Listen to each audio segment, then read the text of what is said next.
Oh, every time I see you, 그대 눈을 볼 때면 자꾸 가슴이 또 설레어와 내 운명이죠. 세상 끝이라도 지켜주고 싶은 단 한 사람. Baby, Hai anak-anak, selamat pagi. Semoga kalian semua selalu dalam keadaan yang sehat dan selalu semangat untuk terus belajar. Baiklah, pada kali ini kita akan mempelajari tema 5, subtema 1, pembelajaran 2. Pada kali ini kita akan membahas tentang penggolongan hewan berdasarkan jenis makanannya. Berdasarkan jenis makanannya, hewan digolongkan menjadi 3, yaitu ada hewan pemakan tumbuhan yang kita sebut dengan herbivora, yang kedua hewan pemakan daging yang kita sebut dengan karnivora, dan yang ketiga hewan pemakan segala yang kita sebut dengan omnivora. Kelompok hewan herbivora merupakan kelompok hewan yang makanannya berasal dari tumbuhan. Misalnya, sapi memakan rumput. Kemudian ada domba, makanannya juga rumput. Jerapah, makanannya merupakan tumbuh-tumbuhan yang berasal dari pohon-pohon. Kemudian ada juga contoh lain, misalnya kelinci yang makanannya wortel yang berasal dari tumbuhan juga. Kelompok hewan karnivora adalah kelompok hewan yang memakan hewan lain.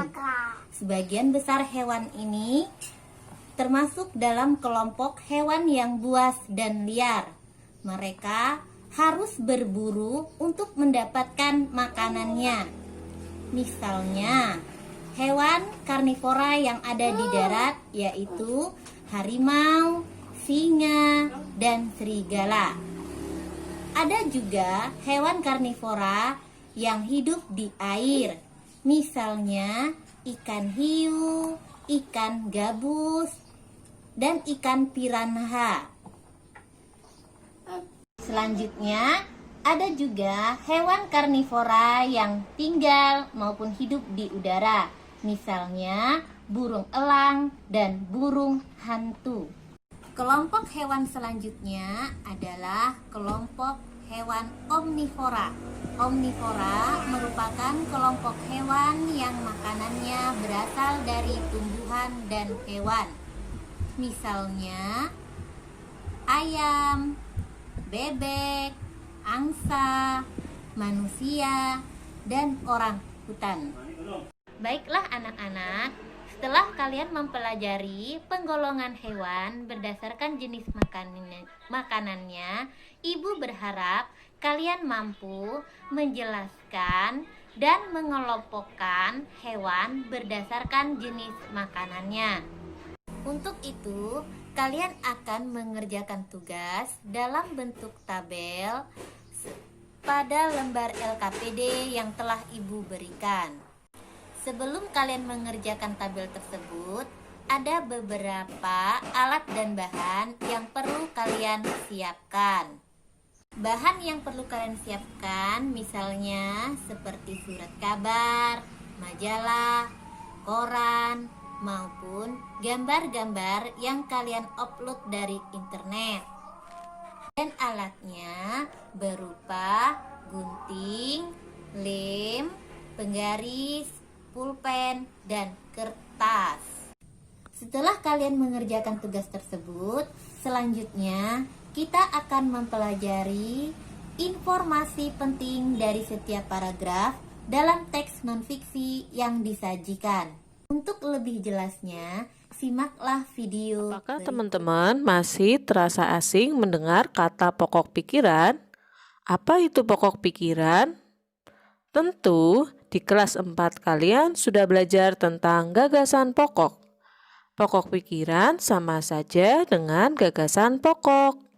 Gagasan pokok atau pokok pikiran juga dikenal dengan ide pokok. Dan untuk pembelajaran hari ini, kita akan lebih sering menggunakan kata ide pokok. Namun, ketiganya sama saja, mempunyai arti yang sama. Jangan bingung ya teman-teman. Ide pokok adalah gagasan yang menjadi dasar sebuah paragraf. Mari kita bahas kata per kata. Gagasan itu adalah ide atau pikiran. Sedangkan dasar itu awal atau pertama atau yang pertama dimulai. Artinya, ide pokok itu gagasan atau ide atau pikiran yang menjadi dasar atau awal atau pertama ketika kita mau membuat sebuah paragraf. Jadi ketika kalian akan membuat sebuah paragraf, kalian harus membuat ide pokoknya dulu. Harus menemukan ide pokoknya dulu. Dari mulai ide pokok, nanti akan kalian kembangkan sehingga menjadi sebuah paragraf. Dalam membuat sebuah paragraf, langkah-langkahnya berarti kalian harus menentukan ide pokoknya dulu, kemudian ide pokok itu akan menjadi kalimat utama. Selanjutnya kita kembangkan kalimat itu dan jadilah paragraf. Saya ulangi ya. Pertama, kita tentukan ide pokoknya dulu. Ide pokok itu nanti akan menjadi sebuah kalimat utama. Kita kembangkan lagi, jadilah kalimat pengembang. Kalimat pengembang bisa 1 kalimat, 2 kalimat, 3 kalimat. Atau bisa lebih. Gabungan dari kalimat utama dan kalimat pengembang nanti akan menjadi sebuah paragraf. Setelah kalian menyimak video tersebut, selanjutnya kalian membaca wacana mengenai jenis-jenis ekosistem. Setelah kalian menyimak video yang telah Ibu berikan dan membaca teks bacaan mengenai jenis-jenis ekosistem, selanjutnya Ibu berharap kalian mampu menemukan pikiran utama dari setiap paragraf beserta informasi yang kalian anggap penting. Untuk itu, tuliskan pikiran utama dan informasi yang penting yang kalian dapatkan itu dalam bentuk tabel. Nah, anak-anak, setelah kita mempelajari penggolongan hewan dan mempelajari pikiran utama, selanjutnya kita akan mempelajari mengenai ciri-ciri lagu yang bertangga nada. Tangga nada adalah urutan nada yang disusun secara berjenjang.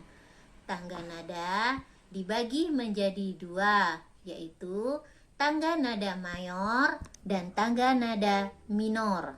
Tangga nada mayor adalah tangga nada yang bersifat riang gembira dengan pola interval 1, 1, setengah, 1, 1, 1, setengah. Tangga nada mayor dimulai dengan nada La. Sedangkan tangga nada minor merupakan tangga nada yang bersifat sedih dengan pola interval 1, setengah, 1, 1, 1, setengah, 1, 1. Tangga nada minor diakhiri dengan nada La. Contoh lagu yang bertangga nada mayor adalah Burung Kakak Tua. Sedangkan contoh lagu yang bertangga nada minor adalah lagu Kupu-kupu yang lucu. Nah, anak-anak, Ibu harap kalian mengerti dengan pembelajaran hari ini. Dan jangan lupa mengirimkan tugas kalian lewat WhatsApp grup. Semangat belajar ya!